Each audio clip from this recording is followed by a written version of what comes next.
I'm a mountain that speaks, but you can also know me as the witness. Today I want to talk about the loneliest kind of loneliness. Not being invisible, not being misunderstood, not being overlooked, being seen, completely seen, and still not chosen. That's different, isn't it? When someone really knows you, not the performed version, not the polished version, the real one, the complicated one, the damaged and brilliant and messy and whole one. And they see all of it, they understand all of it, and they still walk away. That confirms something you've always feared, that the real you isn't enough, that if people really knew you, they'd leave. And now someone really knew you, and they did leave, and now you have proof. That's the loneliness I want to talk about today. The loneliness of being transparent and still rejected, because that's a wound that changes how you show up, how you trust, how you open. And I need you to hear something about it.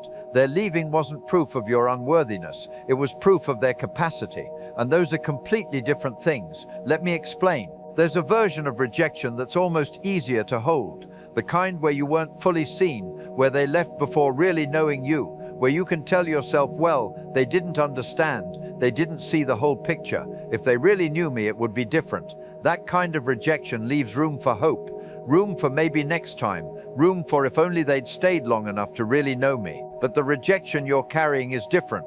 They did stay long enough, they did see the whole picture, they did really know you, and then they left anyway, and that feels like proof, final proof, that the real you, the whole you, the honest you is fundamentally unlovable. But that's not what it proves, not even close. Let me tell you what it actually proves. It proves that one person, in one moment, with their specific capacity, history, wounds, and readiness, could not stay. Not that you are unstayable, that they couldn't stay. And I know that sounds like semantics, like a comforting reframe that doesn't actually land. But it's not semantics, it's the difference between your worth and their capacity, and that difference is everything. Let me show you what I mean. Imagine someone standing in front of a mountain. This mountain, actually, they see the mountain completely, every ridge, every face, every complexity, every danger, every beauty, and they say, I can't climb this. Does that mean the mountain is unclimbable? Or does that mean this person right now doesn't have the capacity, equipment, training, or readiness to climb?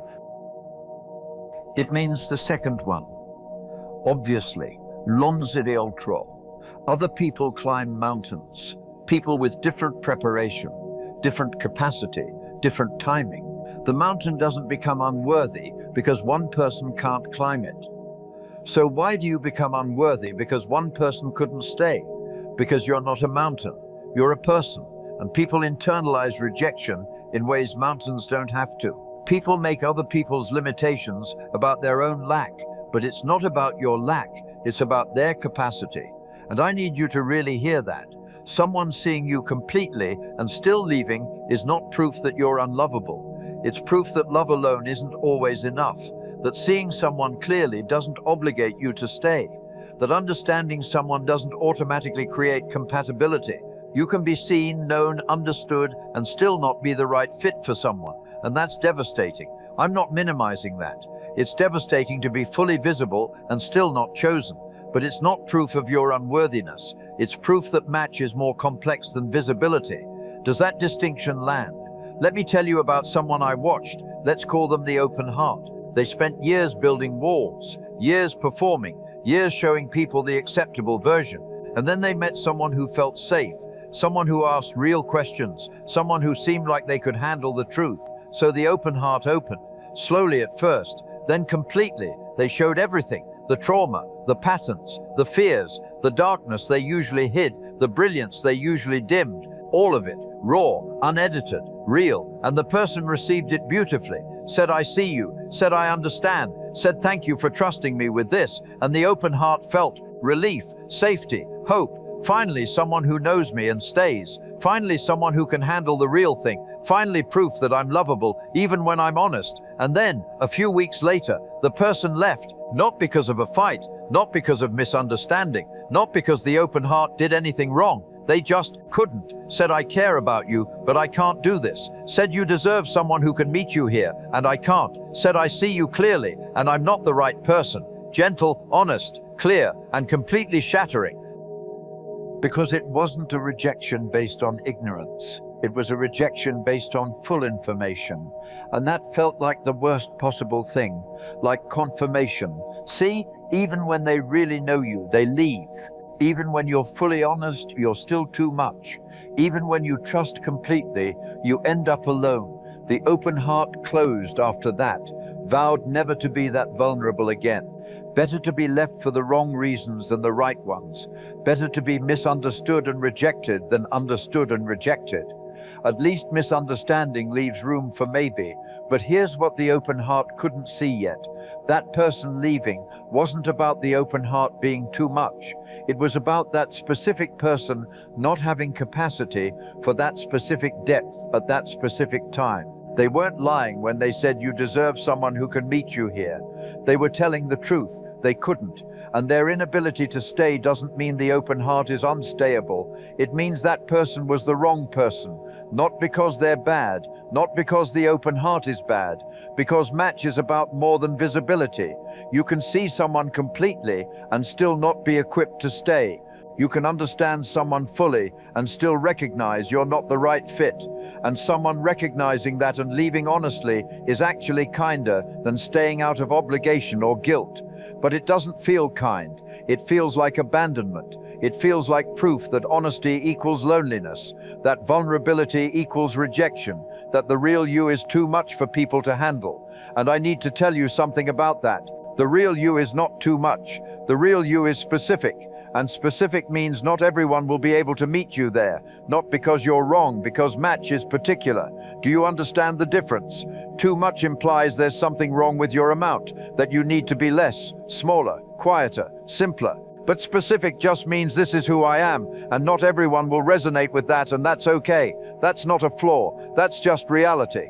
Some people need calm, your intensity. Some people need simple, your complex. Some people need surface, your depth. None of those are wrong. They're just different. And when someone who needs calm meets someone who is intensity, and they say, I can't do this, that's not a judgment. That's a recognition of incompatibility. You are not too intense. You're intense. And the person who needs that intensity, who thrives in it, who matches it, will not experience you as exactly right. But you have to be willing to be seen and not chosen multiple times before you find that person. And that's the hard part. Because each rejection after vulnerability makes you want to close, makes you want to go back to performing, back to showing the acceptable version, back to being chosen for the wrong reasons instead of rejected for the right ones. And I understand that instinct. I do. But here's what I need you to consider. Every time you close after rejection, you make it harder for the right person to find you. Because the right person isn't looking for the performed version. They're looking for the real one. And if you're not showing the real one because you're protecting yourself from rejection, the right person can't recognize you. So you have a choice. Close, protect, never be that vulnerable again.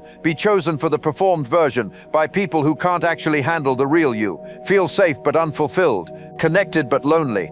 Or stay open. Risk rejection after vulnerability again. Be seen and not chosen multiple times. Feel the devastation each time. Grieve each time. But stay available for the person who sees you completely and doesn't walk away, who sees all of it and says, yes, this you. Which loneliness would you rather carry? The loneliness of never being truly known, or the loneliness of being known and sometimes not chosen? Both are lonely, but one of them has the possibility of real connection on the other side, and one of them doesn't. So let me give you something practical. If you've been seen and not chosen, and you're carrying that as proof of unworthiness, I want you to try something. Write down what happened, the facts only, not the story about what it means, just what actually happened. They saw me, they understood me, they chose not to stay. Then write down the story you made it mean. I'm unlovable. I'm too much. The real me is unacceptable. No one will ever be able to handle me. Look at both lists. The facts don't actually say what the story says. The facts say one person, with their specific capacity, couldn't stay. The story says no one ever will. Do you see the leap? Do you see how much you're adding to the facts? Now write a different story. Not a positive one necessarily, just a more accurate one. This person couldn't stay. That doesn't mean I'm unstayable. That means they weren't my person. How does that feel different? It should feel less totalizing, less final, less like proof, and more like information. One person's capacity, not your worth. And then when you're ready, the hardest part, stay open anyway, not recklessly, not with everyone, but with people who earn your vulnerability through their consistency, their curiosity, their capacity. Risk being seen and not chosen again, because the alternative is being chosen for a version of you that isn't real. And that's a lonelier kind of chosen. I know this is hard. I know rejection after vulnerability is one of the most painful human experiences. I know it makes you want to never trust again, never open again, never be real again. But what if the person who can stay is waiting for you to be real? What if they're out there looking for exactly your kind of intensity, complexity, depth, and they keep meeting performed versions of people and feeling disappointed? What if your willingness to be seen, despite the risk, is what allows them to finally find you? Wouldn't that be worth the rejections along the way? I think it would be. I think you're worth being chosen by someone who can actually handle the real you, not tolerate. Handle is the wrong word. Celebrate. Someone who celebrates your intensity, your complexity, your depth, your whole strange, beautiful, difficult truth. Those people exist. I promise you they exist. But they can't find you if you're hiding. So don't hide, not forever. Grieve the ones who couldn't stay. Honor what those connections taught you. Acknowledge the pain of being seen and not chosen. And then, when you're ready, try again, be seen again, risk rejection again. Trust that the right person won't experience you as too much. They'll experience you as finally enough. You can call me the witness when you need to remember that being seen and not chosen is about capacity, not worth. That rejection after vulnerability is information, not confirmation. That someone's inability to stay doesn't make you unstayable. I'll be here, holding space for your grief and your hope and your willingness to be seen anyway, because you deserve to be chosen by someone who actually knows you, not the performed you, the real you. And that starts with staying real even when real gets rejected. Ready to try again? When you are, I'll be here,